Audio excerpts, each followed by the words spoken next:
primeiramente e principalmente a nossa família, que foi gerada pela palavra. Em Gênesis 2:8 diz: "E o Senhor Deus disse: não é bom que o homem esteja sozinho, eu farei uma adjuntora adequada para ele."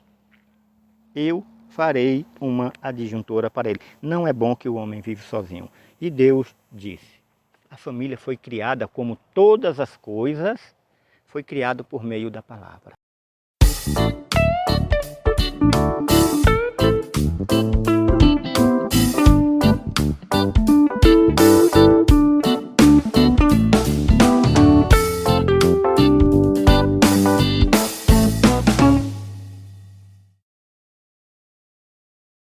Bom dia, mais uma vez aqui. Estamos tentando compartilhar uma palavra aqui no monte, pertinho de casa. Eu e o pastor Cleiton, Missão Ressignificar. E o sol hoje colabora com a minha fala, bom dia. E vamos começar com o versículo de Apocalipse, capítulo 3, versículo 20, que diz: "Eis que estou à porta e bato. Se alguém ouvir a minha voz e abrir a porta, virei a ele e cearei com ele e ele comigo." Tem algumas versões que a minha fala, virei a ele, e outras versões fala, entrei em sua casa. E eu achei interessante essa versão, virei a ele, por quê? Porque se a gente for parar para olhar dentro do português, Jesus está chegando, então a fala aqui no português correto deveria ser: se alguém abrir, irei até ele, mas ele fala virei até ele. E eu acho interessante porque se a gente for pegar a palavra que ninguém vem ao Pai senão por mim, eu entendo que a mesma situação aqui não é uma questão de português, mas uma questão de fazer parte de ser pertencente a Ele. Da mesma forma como ele fala, ninguém vem ao Pai porque ele estava no Pai, essa parte de virei a ele, porque no ato dele, do sacrifício que ele fez na cruz e resgatou e nos comprou com o seu sangue, nós fazemos parte dele. Basta abrir a porta. Então, esse virei aí, quando eu olhei, até parecia que é erro de português, mas o Senhor é perfeito.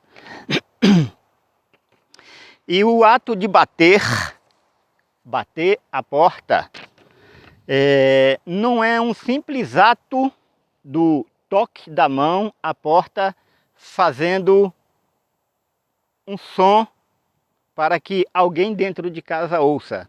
Não é simplesmente isso. E a voz não é simplesmente um "o de casa". Esse "o de casa" está mais para a minha geração, né? Para a nossa geração. Hoje em dia é muito raro, é campainha, é interfone, mas na nossa geração era bater a porta de madeira ou bater uma palma junto à porta e gritar "o de casa". Não é simplesmente isso. Esse "o de casa" ele vai indicar um desejo profundo. O bater a porta e o "o de casa" vai mostrar um desejo profundo que Cristo quer compartilhar, quer comungar junto com aqueles que estão do lado de dentro. É um relacionamento que ele está desejando, anelando, né? É profundo esse desejo que ele tem. E ao mesmo tempo que ele tem esse desejo de entrar e se relacionar conosco, esse versículo também mostra, né, que da mesma forma ele quer ensinar que o relacionamento entre aqueles que estão na casa daquela família seja da mesma intensidade, da mesma profundidade que Ele quer ter esse relacionamento conosco.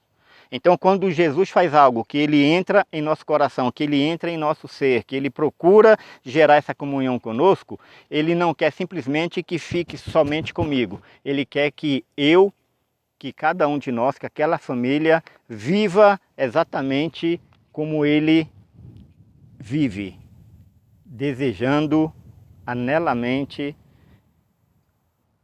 a comunhão com cada um de nós. E é assim que Ele quer que a família viva.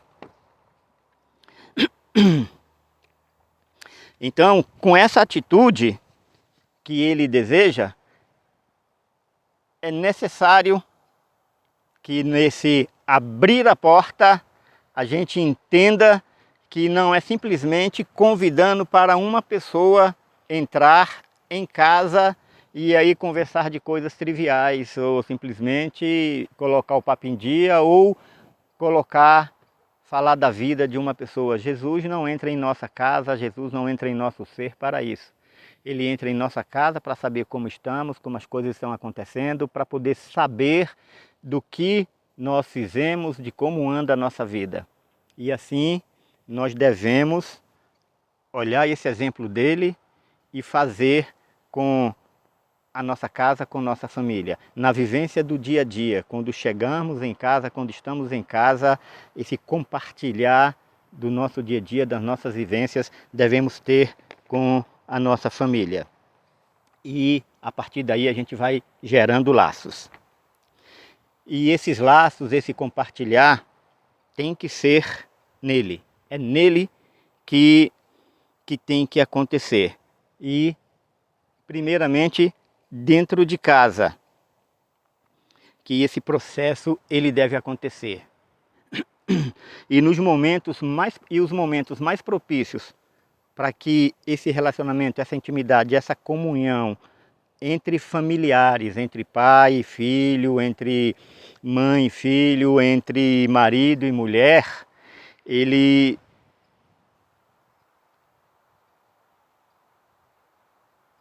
começa, ou o melhor momento, o momento mais propício é ao redor da mesa. O Cleito costuma falar muito essa fala, que ao redor da mesa, já quem vê o canal já ouviu muito essa frase, e é ali mesmo. E nos dias de hoje, se a gente for olhar, muitos tomam café, almoçam, jantam de frente para uma televisão.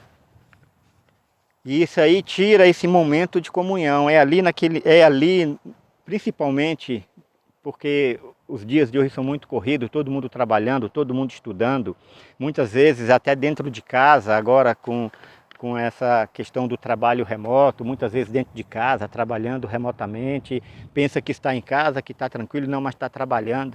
Então temos que tirar esse momento para a comunhão. E ao redor da mesa é ali onde a gente vai poder partilhar toda essa situação que a gente viveu no dia a dia. E, como falei, vai criando laços. Ao redor da mesa é o melhor momento e é o melhor ambiente. E vamos lá em João 1:5.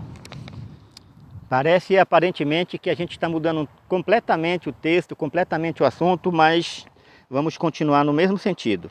No princípio, João 1, de 1-5. No princípio era a palavra, e a palavra estava com Deus, e a palavra era Deus. Ele estava no princípio com Deus. Todas as coisas foram feitas por ele, e sem ele nada do que foi feito se fez. Nele estava a vida, e a vida era a luz dos homens. E a luz brilha nas trevas, e as trevas não a compreenderam. Princípio, o início de tudo, deveria ser exatamente como está ali em Apocalipse 3:20. Eis que estou à porta e bato, se alguém ouvir a minha voz e abrir a porta, virei a ele e cearei com ele e ele comigo. Aqui deveria ser o início da nossa vida. Desta forma deveria ser o início da nossa vida, com Cristo fazendo parte dela. Mas, infelizmente, na grande maioria, a minha vida, pelo menos, não foi dessa forma. Já vim conhecer a Cristo já depois de adulto. Já depois de adulto. E quando nós iniciamos um projeto na presença do Senhor, quando nós iniciamos um projeto por meio da palavra, no início era a palavra, quando iniciamos um projeto por meio da palavra, o resultado será sempre de plenitude de vida. E a família não vai ser diferente. A família é um projeto que foi planejado e projetado por Deus. Então, é um projeto assim como outro qualquer.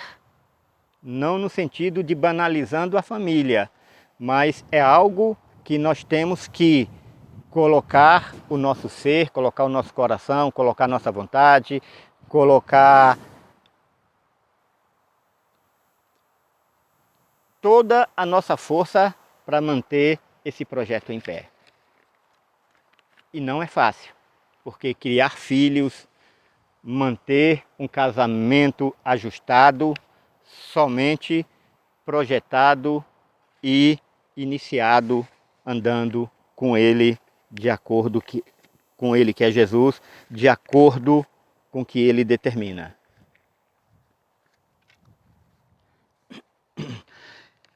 Um ajuntamento onde se dialoga a respeito do dia a dia, das alegrias, das tristezas, gera relacionamento, que gera unidade, que nos faz sentir parte do meio, dali de onde nós estamos, que gera intimidade, que nos dá confiança em saber que sempre teremos apoio nas situações adversas. Apoio nas situações adversas e companhia nas situações de alegria. O interessante é que não vai haver necessidade de buscar no momento de dificuldade, em momento adverso, de buscar ajuda fora. Não vai ter necessidade, porque nós vamos ter tudo dentro do seio da família. Mas nós somos seres sociáveis. Deus nos criou para socializar. E esse socializar não só entre família, mas com toda uma comunidade, no trabalho, na escola, em tudo quanto é canto. E a partir desse, quando eu falo que não precisa buscar fora, não quer dizer que eu não tenha que ir, mas vai ser exatamente por isso que nós vamos, como diz o pastor Cleito também, nesse chão da vida e vamos encontrar amigos, e vamos encontrar amigos verdadeiros. E por que nós vamos encontrar amigos verdadeiros? Porque foi alicerçado o nosso conhecimento, o nosso ser, as nossas emoções, as nossas vivências, está tudo ali relacionado dentro do seio da família. Quando partilhamos da palavra, quando dentro de uma comunhão, nós nos divertimos, nós assistimos um filme, nós brincamos, mas nós estudamos a palavra e nós oramos. E aí, quando nós saímos e encontramos alguém lá fora, eu não preciso.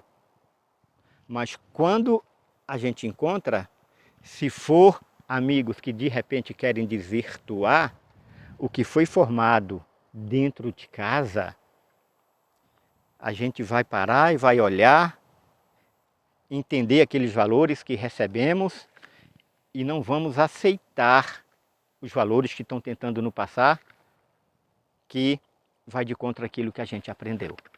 Então vai ter um Cristo alicerçado aqui dentro do nosso coração. E aí nós vamos fazer a diferença naqueles que querem passar algo que não foi o que a gente aprendeu.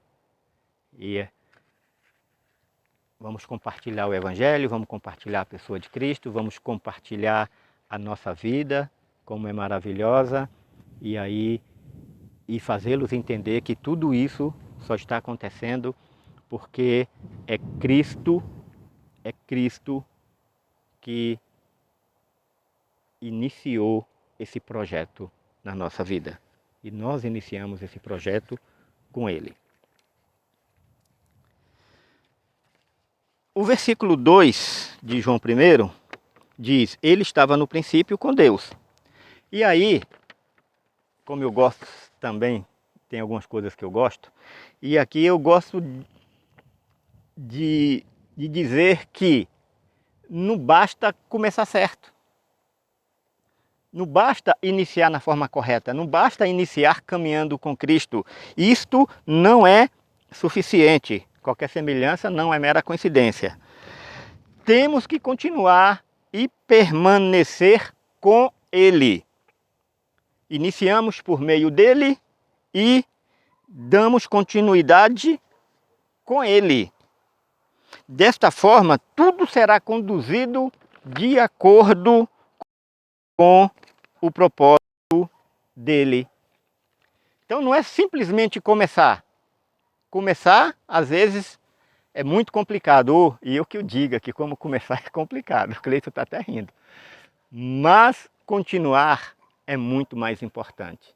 Então, começamos um projeto, seja ele qual for, no trabalho, no emprego, num relacionamento, com um namoro, começamos uma família, casamos, começamos a criar filhos, temos que dar continuidade com Cristo para que a gente tenha plenitude de vida e para que o propósito dele seja conduzido conforme exatamente ele planejou.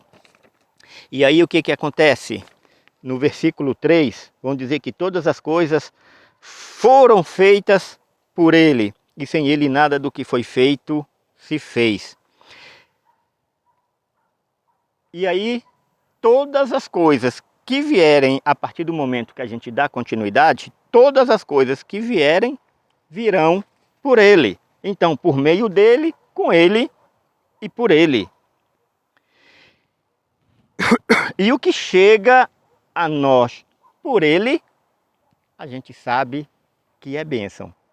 Ainda que por muitas vezes a gente venha duvidar. E não é fácil duvidar. E não é fácil em determinado momento, cansados, não é fácil que em determinado momento, mesmo começando com ele, por meio dele, continuando com ele, permanecendo nele, a gente vai encontrar situações no chão da vida que vai fazer muitas vezes olhar para o céu e dizer: Senhor, por que isso está acontecendo? Senhor, nós estamos orando, Senhor, nós estamos fazendo a Tua vontade. Mas Ele tem propósitos, a gente nunca pode esquecer que Deus tem propósito na vida dele, na nossa vida.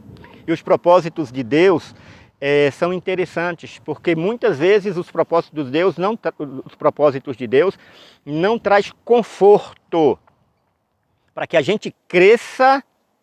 A ciência diz que quando a gente cresce, que os ossos esticam, a gente sente dor.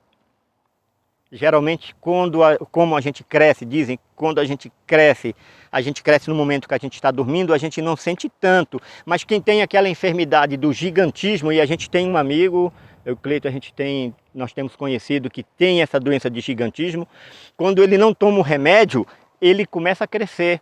E ele já relatou que ele sente muita dor. Então, o propósito de Deus muitas vezes não traz conforto. E para que a gente cresça, a gente vai sentir dor. Mas é propósito dele, para que através da minha vida eu cresça e possa fazer com que pessoas que estão ao meu lado também cresçam. Jeremias 29:11 diz, de acordo com o propósito dele, porque nós duvidamos: Eu é que sei os pensamentos que tenho sobre vós, pensamentos de paz e não de mal, para vos dar um fim que desejais.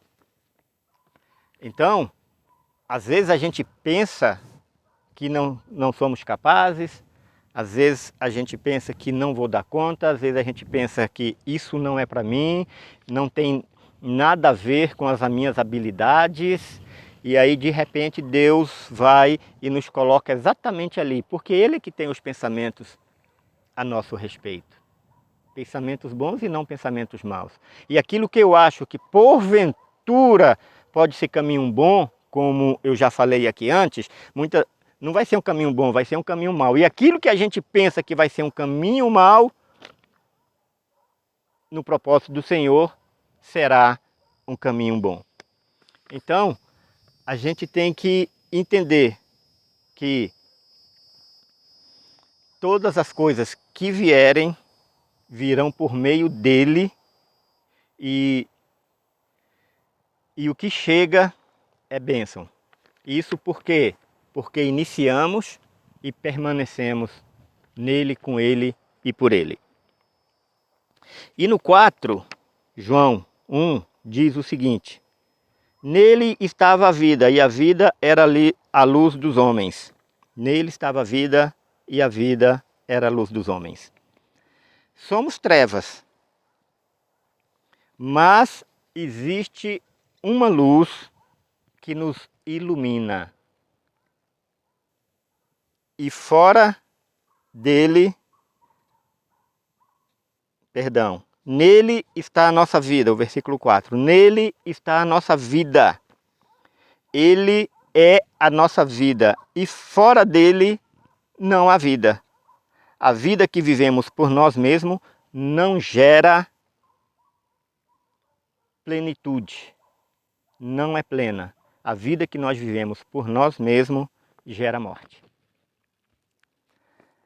Então, nele está a vida. Nele estava a vida, e a vida era a luz dos homens. Então, se a vida está nele, se ele é a vida, todo caminho que eu trilhar que não esteja nele, por ele, iniciado por ele, vai gerar caminho de morte. Então é extremamente importante a gente ter intimidade, a comunhão de quando ele bate lá na porta, que a gente abre essa porta, que ele emite a voz, o som da voz, e não é simplesmente, ei, você de casa, é um desejo de entrar e ter comunhão e orientar e nos ensinar a aprender a ouvir a voz dele em todos os momentos, em todas as situações de nossa vida. Então, a gente vai aprender a andar com ele, porque nós sabemos que os caminhos sem ele vai gerar morte. Então aí ele vai nos orientar, vai nos indicar através da sua palavra e através da oração, em momentos ainda que a gente tenha que ter esse relacionamento com a família, nós vamos ter que ter os nossos momentos individuais com ele, para que ele fale e a gente ouça, e dentro dessa comunhão com ele, a gente não trilhe caminho de morte. Porque os nossos pés, os pés carnais, ele não trilha caminhos bons. A nossa carne, ela grita por conforto, ela grita por desejos, ela grita por comer de forma glutônica, o tempo todo comendo, o tempo todo se divertindo. A nossa carne gosta de prazeres, já fala lá em Gálatas. E o versículo 5 diz: e a luz que brilha nas trevas, e as trevas não a compreenderam. Então essa luz, que é para ser a nossa luz, que brilha nas trevas, que brilhava nas trevas, e as trevas não compreenderam. Quem que não compreenderam? Nós não compreendemos, porque nós somos as trevas e ele veio até nós. Se nós não a compreendermos, nós vamos continuar nas trevas. Não foi assim? Eu vim para os meus não me aceitaram. Eu sou a luz do mundo. Então, nós temos que tentar entender isso daí, de que Ele é luz, nós somos trevas e nós temos que aceitar essa luz. Olha o que diz Romanos 11:33. Ó profundidade das riquezas, da sabedoria e do conhecimento de Deus! Quão insondáveis são os teus juízos e quão inescrutáveis os seus caminhos. Se somos trevas, se existe uma luz que nos ilumina e que nos guia pelo caminho, que bate à nossa porta, essa luz, se ela existe e ela é capaz de fazer tudo isso, só tem um detalhe. Para que essa luz brilhe em nós, é necessário compreendê-la. E o que esse versículo de Romanos 11:33 fala? Ele fala que é impossível conhecer, sondar os juízos de Deus e conhecer os seus caminhos. Uai, se Romanos está dizendo isso, então por que em João está falando que a luz veio para brilhar na escuridão que somos nós e nós não aceitamos, como diz algumas versões, ou como disse aqui a minha, nós não a compreendemos? E Romanos diz que é impossível compreender. Parece que tem contradição, mas na Bíblia não há contradição. E entre João 1:5 e Romanos 11:33 também não há. O que está se falando aqui em Romanos é que nós não podemos compreender a luz, nós não podemos conhecer a Deus, nós não podemos conhecer o Espírito Santo, nós não podemos conhecer a Jesus, senão por Ele mesmo, senão pela própria luz. É essa luz quem vai nos dar o conhecimento, é essa luz que vai nos dar a capacidade de entendê-lo. Então na Bíblia não há contradição. Na Bíblia não há contradição. Eu por mim mesmo, eu por minha capacidade, nós por nossa capacidade, por sabedoria humana, por inteligência humana, por conhecimento humano, não temos condições de conhecer a luz que é Jesus Cristo. Então por isso temos que permanecer nele, por isso temos que continuar com ele, por isso temos que começar com ele, porque todas as situações que forem aparecendo, ele vai discernir e se dar a conhecer através dessas situações. E dar o porquê, quando for da vontade dele, o porquê dessas situações. Quando ele quiser se calar, ele também vai se calar. E aí a gente tem que estar nele, firmado nele, para entender esse silêncio também. É a própria luz quem traz essa compreensão. E o que devemos fazer? Aceitá-la e abrir a porta. Aceitei a luz, lá em Apocalipse 20. Ouvi o bater da porta, ouvi a voz, abri a porta, permiti que ele entrasse não para uma visita informal, mas para ter comunhão comigo. Aí sim, isso tudo vai prevalecer na minha vida. Porque dele, por ele e para ele são todas as coisas. É o que diz Romanos 11:36, somente a parte A. Porque dele, para ele e por ele são todas as coisas. Olha só, o que é de mais importante para Jesus? A nossa vida. Ele fala que nós somos os irmãos dele, que ele é nosso irmão. Deus fala que nós somos os seus filhos. Então, é uma família. Então, primeiramente, o que é dele para ele é a nossa família.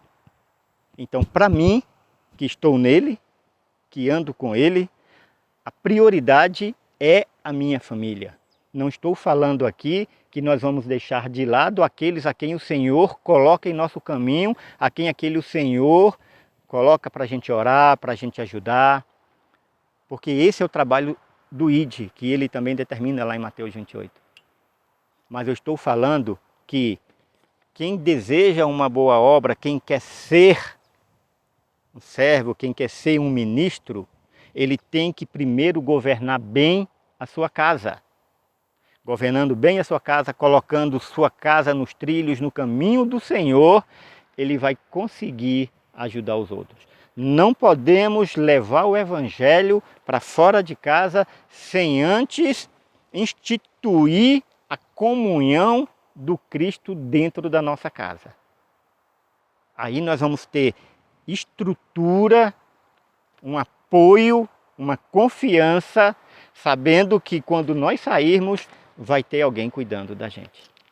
Primeiramente, não é exclusivamente, é primeiramente, principalmente, porque a nossa casa estando bem, nós vamos ter a cabeça tranquila para irmos aonde for, sabendo que estão bem cuidados. Não podemos, como muitos fazem, que deixam a casa de qualquer jeito e dizem que estão trabalhando para Cristo. Cristo, antes de qualquer coisa, tem um universo para cuidar, mas o mais importante para Ele não é o universo, é o ser, é a pessoa. Então, para nós, o universo de pessoas que tem fora é importante como o universo é importante para Deus, mas a prioridade é os de dentro de casa. Gênesis 2:8. Antes de Gênesis 2:8 diz que a família, ela foi gerada pela palavra. Primeiramente e principalmente a nossa família, que foi gerada pela palavra. Em Gênesis 2:8 diz: "E o Senhor Deus disse: não é bom que o homem esteja sozinho, eu farei uma adjuntora adequada para ele." Eu farei uma adjuntora para ele. Não é bom que o homem vive sozinho. E Deus disse. A família foi criada, como todas as coisas, foi criada por meio da palavra. No princípio era a palavra. Em algumas versões, no princípio era o verbo. E a palavra estava com Deus e a palavra era Deus. Então, quando Deus cria tudo pela palavra, está tudo sobre o governo dele. E ele também quer ter esse governo na vida de cada um de nós. Criado pela palavra dele. Tudo que foi criado, se foi ele que criou, então é dele. Ele quer ter, assim como ele tem esse governo no universo, ele quer ter esse governo sobre a minha vida, sobre a minha família e sobre a vida e a família de cada um.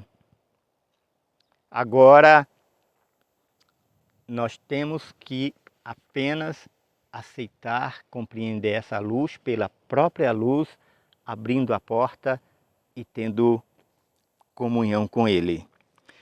Agora tem um detalhe, como eu falei um pouquinho antes, a grande maioria de nós pode não ter começado com Cristo. Eu falei que eu mesmo não conheci, só depois de adulto que eu vim conhecer e começar a caminhar com Ele. Mas a boa notícia é que, ainda que a gente tenha iniciado de forma errada, quando eu falo de forma errada, eu não estou falando que a gente está fazendo tudo errado, mas tudo errado dentro do contexto do plano que Deus tem para a gente. Não estou falando que de repente essa forma errada é no contexto de uma pessoa desvio de caráter, desvio de conduta, de se apropriar de roubo, de adultério, de tudo mais. Não estou falando simplesmente disso. A questão é que sem ele, com certeza, esse caminho vai bater ali. Mas quando a gente começa a dar início de forma errada, a boa notícia é que sempre vai haver um recomeço. Eu comecei de forma errada, eu comecei a andar sem ele. Eu comecei a trilhar sem ele. Mas em determinado momento ele me alcançou. Em um determinado momento eu permiti que essa luz entrasse em mim, que era puramente trevas. E ao entrar em mim, essa própria luz me fez entender e compreender que eu necessitava e que a minha vida, para ser plena, dependia dessa luz. E eu compreendi isso. E quando eu compreendo isso, eu tenho que passar isso para minha casa, porque eu já era casado e eu já tinha filho. Então, foi mais fácil para minha filha do que para mim, porque a minha filha já cresceu dessa forma. Mas a gente sabe que quem tem família, no percalço desse caminho, a gente tem muitas dificuldades. E aí a gente tem que estar nele o tempo todo, para que essa família, para que os filhos continuem nele. E não é fácil. Olha, não é fácil. A boa notícia então é que sempre há um recomeço. João 6,37 diz: todo aquele que meu Pai me dá virá a mim, e o que vem a mim, de modo algum o lançarei fora. Pode ter começado errado, pode ter começado certo e de repente não ter permanecido no caminho. Mas Jesus diz que quando o Pai dá, Ele de forma nenhuma vai jogar fora. Ele vai encontrar um jeito, Ele vai fazer de tudo para a gente voltar para Ele. Vamos simplesmente entender, permitir que essa luz nos faça entender isso. E para terminar, a segunda parte de Romanos 11:36. A primeira parte é por Ele, porque dele, por Ele e para Ele são todas as coisas. A segunda parte é: a Ele seja a glória para sempre. Amém. A Ele a glória seja sempre. Amém. A glória da minha família está na presença dEle. A glória da minha vida é entender que é Ele que nos faz compreendê-lo. Toda a minha vida seja para a honra e para a glória dEle. Toda a nossa vida seja para a honra e para a glória dEle.